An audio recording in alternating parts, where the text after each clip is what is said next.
Hi, this is Brian Choi with the Food Institute, and welcome to the Food Institute podcast. This week, we are speaking with Howard Dorman, National Practice Leader of Food and Beverage at Mazars USA, a global accounting, tax, and consulting firm with significant national presence in strategic U.S. geographies. But first, whether you are a first-time or regular listener, we ask that you share this episode on your social media platforms. It helps us expand our reach, and we really appreciate it when you do so. With that said, I'll welcome Howard to the show. How are you today? Good morning, Brian. I'm great, and I want to thank you for your continued support with Mazars. You do know that we really enjoy our partnership that we've developed over the years and all the things that we do with you, and I appreciate you having me on this morning. Great. And we appreciate your time and the relationship that we have with you, Howard and Mazars. So, to get things started, Howard, for the benefit of our listeners, can you share a little bit about your background and also about Mazars and what Mazars does for food and beverage companies? Perfect. So I've been practicing in the New Jersey marketplace for 40 years as a traditional accountant and specializing in attest and tax services with a lot of consulting for mid-market companies. At Mazars, we go to market by industry, and I've been the national practice leader of the food and beverage group now for coming on 3 years. And we have a dedicated team, Brian, of about 25 professionals in food and beverage. We manage approximately here in the U.S. 250 food and beverage relationships up and down the supply chain, from what we like to call from farm to fork, agriculture, through the supply chain, including manufacturing, distribution, importing, exporting, all the way up through to retail, convenience stores, restaurants, including QSRs, fine dining, and franchises. In addition to what we do here in the U.S., we are in 90 countries with about 25,000 people worldwide. So exponentially, you can imagine how many food and beverage companies we do represent. One thing that's really cool here, Brian, we've been traditionally a middle market firm, but Mazars, we do have a global presence. And with that, we do service a lot of multinational companies. So we will be representing a lot of their U.S. operations and subsidiaries of very large owned companies that are located throughout the world. So we do have that middle market, we do have that large corp, and of course we service the emerging companies as well. And we, as you mentioned in the intro, we do service some of the larger markets: New York, Chicago, Philadelphia, LA, our new office now in Dallas and Miami, together with smaller offices spread out throughout the U.S. Great.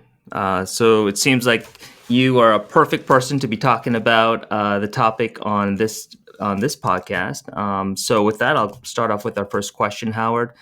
So what are the top trends that you're currently seeing in the current market within food and beverage? How about staying alive? I want to stay away from food trends. I don't think food trends, other than eating habits, have changed a lot, obviously, during this pandemic. So, what you're seeing is that center aisle in the retail stores has come back. As a kid growing up, we did a lot of baking, we did a lot of cooking at home. It seems to all revert back to that. But I think the biggest change we're seeing is the slight disruption in the supply chain. You can't say that it's centered around one product, one sector. In the beginning, there was trouble or issues with protein, chicken, and meat. And I just think it was the pressure put upon the supply chain in order to meet the needs that were going on. Mm-hmm. So you do see, there was a report that came out, Brian, might have even, it probably was in your newsletters as well, as the retailers were only able to fill about 90% of their shelves in general, whatever it is that's short. Right. What I find troubling right now is ice cream you can't find as much. Mm-hmm. I do love my Blue Bunny ice cream cones, and it's very difficult to find them in the stores. So things move around. It was toilet paper, it was white paper. Um, so I think what's some of the trends we're seeing is how companies are pivoting to second and third tier suppliers, developing relationships with new co-packers. And, we do some work and communications with the Private Label Manufacturing Association and how they're working closely with their retail and building their private brands as well. And, we're seeing a lot of innovation, without a doubt on it. And the pivoting, which we'll go into a little bit later, but how a lot of the companies that might have been a broad line distributor selling mostly into food service and restaurants, in order to stay afloat, they've had to pivot. And some of them have pivoted very successfully into direct to consumer or direct into retail. So, Right. Yeah, so we'll definitely get into the whole survival mode in our next question. And you mentioned a key term of pivoting, right? So what we're seeing on the Food Institute side is something very similar. Companies are forced to adapt. And, one of the things that we've written about in our content is that the pandemic has accelerated this move of pivoting, adjusting, transformation within business models. And so, absolutely, we're in agreement with what you just said.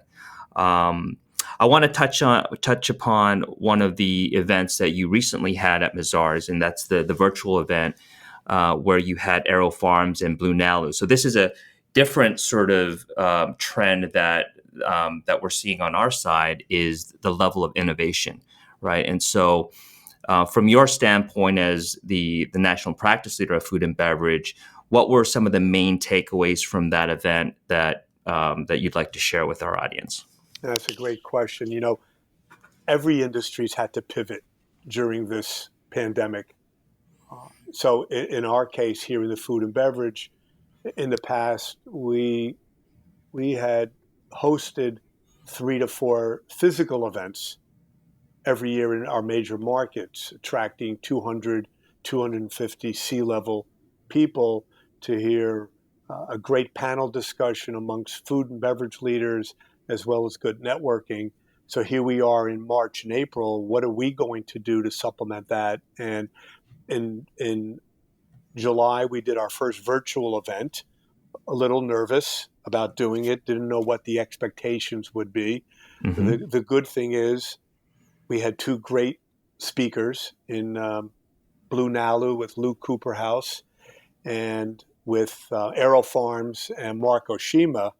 And for us, the event went great. I mean, the attendance was great, feedback was great. And we do plan on rolling these out now for the next 4 quarters, because our mandate is we will not be doing any physical events until next September. That's the way that our management has worked. And we're seeing that happening across all industries. So the takeaway here, again, goes back to that keyword innovation. It's not disruption. These are not companies that are disrupting the marketplace. Aero Farms, an indoor vertical farm, using growing their leafy greens aeropodically. They're not going to take over the world. What they're going to provide is a supplement to an already existing supply chain that's under strain. If you think about, leafy greens are grown all around the world. They're being exported, imported, brought across by rail, by truck, subject to weather conditions and all the other things that go on. And here their concept is building pods across the world, servicing certain markets. And what they expect to grow is going to be a pure supplement. And if you look in your retail stores right now, especially in the New York region, you're going to find their product in here.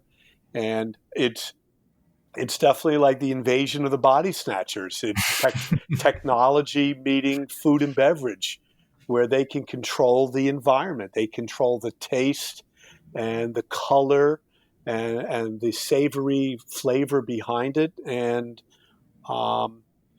it's raised awareness. If you look at who their supporters and their investors are worldwide, um, it's here and Right. it's going to stay. Um, Blue Nalu and Lou Cooperhouse. Lou is a New Jersey boy, um, good friend of the firm, as well as Mark Oshima. And I think Blue Nalu, even though it's in the seafood space, again, it fits the same model. It's supplementing a supply chain that we believe is deteriorating. In the oceans, pollution, um, growing population. How do we service everybody? And if you look at what the plant-based market has done over the last 10 years to where it is now, and how it's really reared, its head over this pandemic, Mm-hmm. I think the cell-based world is right there with it. You see the seafood, you see the chicken. I mean, there was some large negotiations done with Kentucky Fried Chicken in Russia, where they're Mm-hmm. now going to be bringing in cell-based chicken. So again, it's here. It's an alternative. I did not taste plant-based uh, meat until 2 years ago when I attended, I believe it was Expo West. Mm-hmm. And you know what? I mean, there's myths about it. I guess we'll find out in 20, 25 years from now if it really is the healthy thing for us. But Right. look, I was a kid growing up drinking water from a hose on the side of a house in a town that probably had lead poisoning. So Right. and here I am. So so I think the two companies, even though in different ends of the spectrum of food, Mm-hmm. are really pioneers in what they're doing. And again, with Blue Nalu, it's met with such positive reaction. Again, looking at who's investing in Blue Nalu, and Mm-hmm. and you, Blue Nalu is not shy. They'll tell you who's involved, but they have.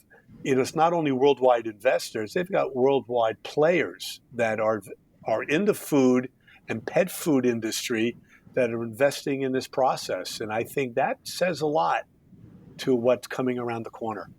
Absolutely. Yeah. Well, innovation is a topic that, we can probably spend over an hour just talking about.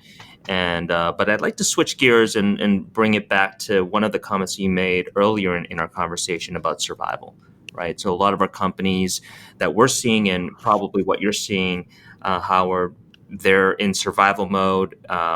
Revenues are down anywhere from 10 to 30, even 40%. What is Mazars seeing as it relates to advising clients as during the survival mode? So, and as a follow-up question, if you can highlight a couple of companies where Mazars is doing specific work, and share that with our audience, I think that would be very helpful. That's great.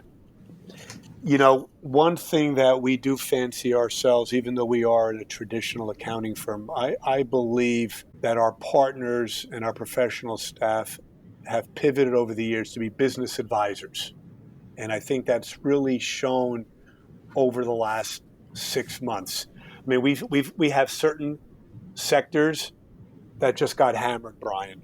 Right. Um, we represent various operators, what they're considered prime operators in the airport industry, where they actually own and operate terminals in a lot of the airports around the world, especially on their retail side with food and beverage and other retail items. Um, so that's an industry that is in survival mode, hopefully slowly coming back here.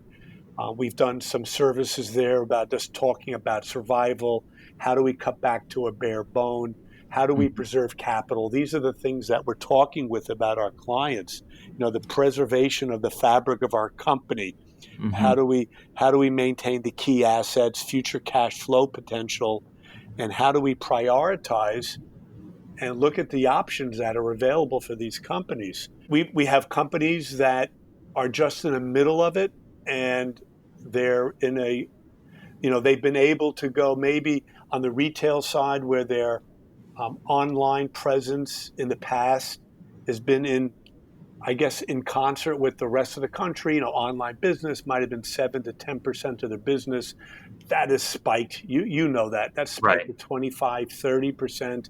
How were they able to handle that with obviously manpower, cybersecurity risks, things Mm-hmm. of that nature? And we've been able to utilize a lot of our consulting team and working with our customers on making sure that their boundaries are safe. Employee safety has been obviously a key. We can talk hours about that. What comes first? Employee safety and consumer safety. Mm-hmm. But then came PPP. The end of March, beginning of April. Um, a great idea to bring into a well needed situation in our country. And as we all know, as this started the very beginning of April, the rules were changing constantly. I know we as a firm, I can't imagine how many webcasts that we actually put on, and every day the rules were changing, and just trying to stay on top of it with our clients was a Right. major task for our professional staff, and how to maneuver through all the nuances and to project out. So, a lot of the strategic planning, it wasn't quite clear in the beginning. Hindsight, we're really good at hindsight, aren't we all, Brian? We're really good at Right. it. Right. So, in hindsight, looking at April 1st, clearly 8 weeks, which was the initial program, was clearly not sufficient time. Right. They righted it, and they've amended it, and they did, I think, a really good job on that. But always the big question was, I can't put any more debt on my books. And how do we get this to be forgiven? So the planning started going in there, because a lot of these companies furloughed people, they cut back time on people. And as time was going through, the forgiveness part of the loans were coming out, how to get to that point with full-time equivalents and everything else. So we worked carefully with management, managing workload. And, it got to the point with some of the people that they were just happy to get this influx of capital, and they were going to worry about at the end of the term, if I get it all forgiven, great. If part of it becomes a loan, it's at very favorable rates, Right. and we can do that. But it's also then working with the banks. And, some of the banks, most of the banks were working with companies. If a company, Brian, in your opening comment, you said some of the companies lost 30, 40% of their business. Right. Some of the banks were aware of it, and were very careful and tightening up on them. But we find the more communicative you are, we have clients that we're on weekly calls with the bank talking about what's going on, where the availability's at, constantly looking at the benchmarks and covenants on what we can and can't do. Mm-hmm. And here we are in September already, and we're changing focus a little bit now, saying, okay, the year wasn't great. It was a good year. What are we going to do now between now and the end of the year? Mm-hmm. What's the normal going to look like? And we have to start getting ready for some year-end planning, both on a financial end and on a tax end. And how do we balance that? And we see a lot of companies, Brian, now that are giving back. We've had a few clients that required pay cuts across the board, Mm-hmm. and not only restoring salaries, but in some cases actually giving some back pay. And, part of the first priority is keeping our people safe and close to us and happy. The second part of it is, if that helps us restore our full-time equivalents to the Mm-hmm. day of reckoning, and we can get forgiveness on the loans, then you Right. know what? Then it's been a home run for everybody. So I'm trying to keep the conversation upbeat, because there's such a downside to everything. Right. But just going back, you asked me to talk about a couple of the pivots that we've seen. So we represent a lot of distributors that are in so many different areas, and in one case we have an importer. Lead time is very long, so they might be out 2 months placing orders, products on the waters coming in, and you can imagine come April 1st, retail, restaurants, what gets hit the hardest? Food service.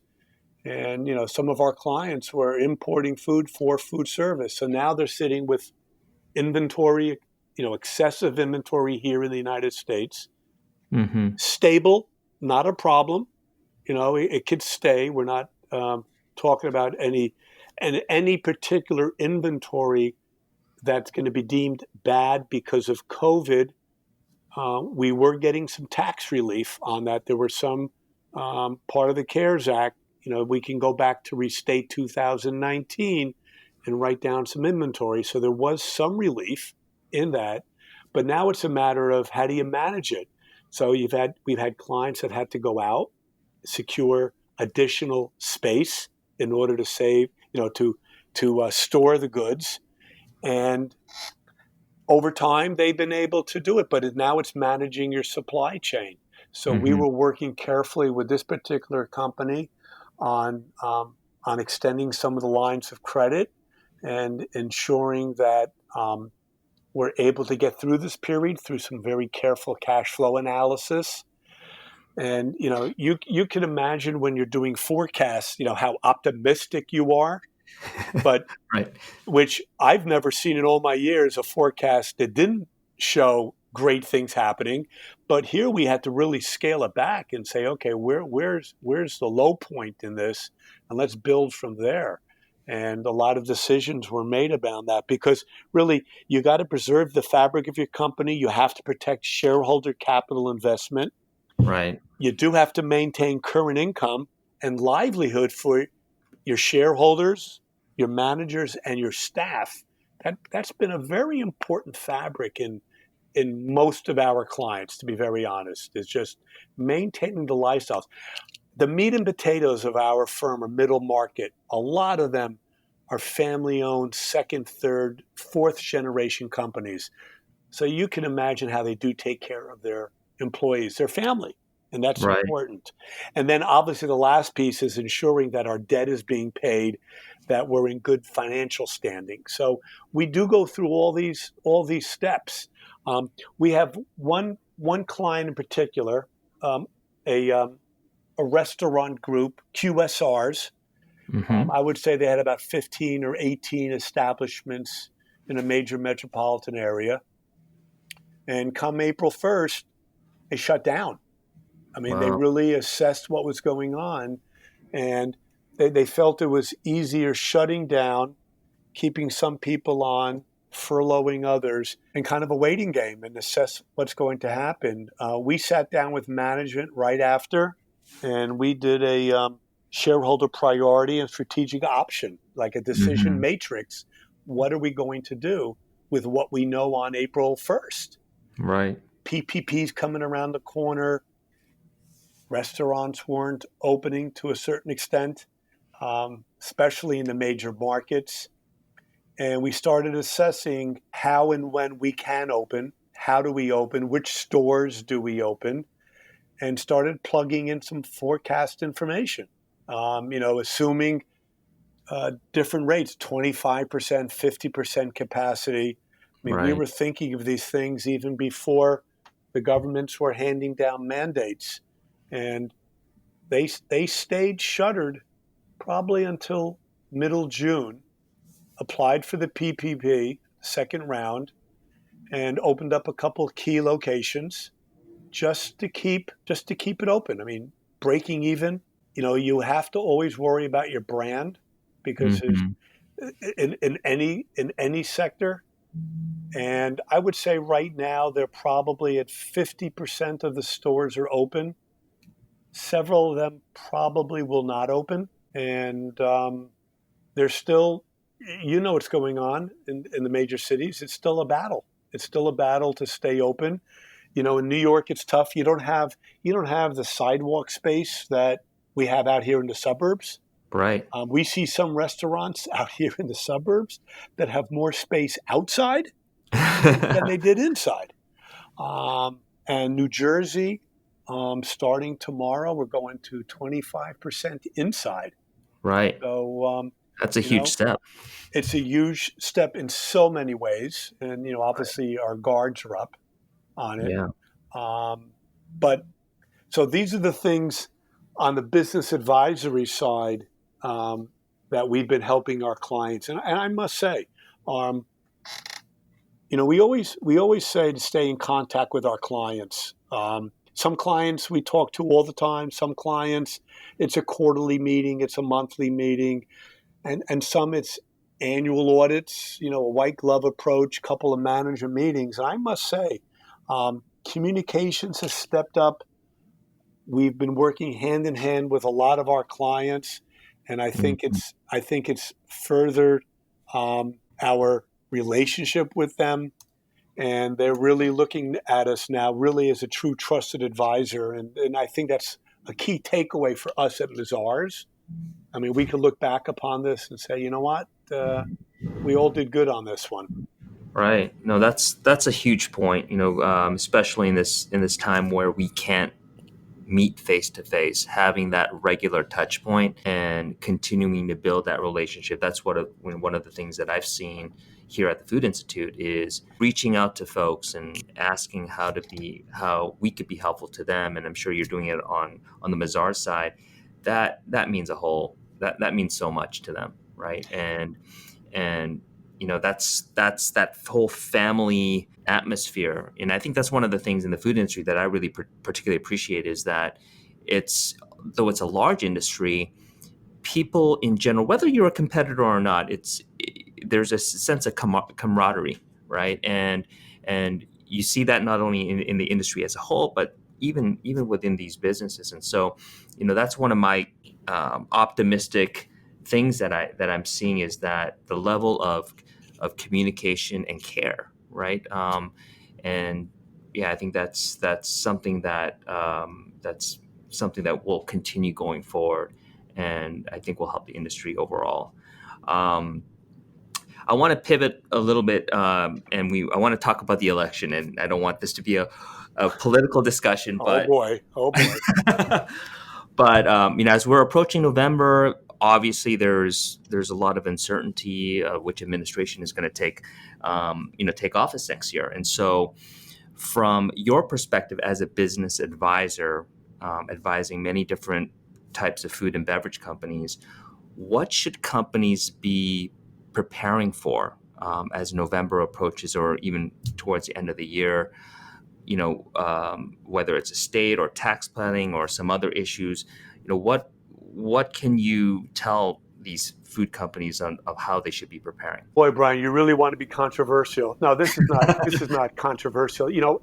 In any time when there's a proposed, even if it's not an election year, whenever there's any type of tax proposals out there, whether to increase, decrease, um, increase estate tax exemptions, decrease them, there's always an element of planning. So, it's just compounded a little bit because of the election and what the apparent uh, gap in here. So, we're all surmising that if the current administration stays in place, that certain things will stay in place. The estate tax exemptions will stay in place. Tax rates might stay where they're at, whether it's favorable, unfavorable, if there's a change. But remember, if there's a change in the White House, there also has to be a change in the Senate and the House to get things Mhm. done. Um, so whenever there's that question mark, we always err on conservatism. And in a lot of our family-owned companies, we always emphasize generational planning, estate planning. And I think there's an opportunity now, if in fact, let's take a wild stab at this and say there is a change in the administration, and even maybe in the Senate, and it goes to the Democrat side, and we all, have these fears that they're going to do away with the estate tax exemption and everything else. So one of the key planning topics here is, well, let's sit down now with your professionals, and what can we do? Can we take advantage of the current structure? Because if you now step in, do a plan, gift, sell, whatever you decide to do, within the family, and take advantage of the current estate tax exemption, it will be grandfathered. So if there is a change in the law, excuse me, in 2021, you're covered.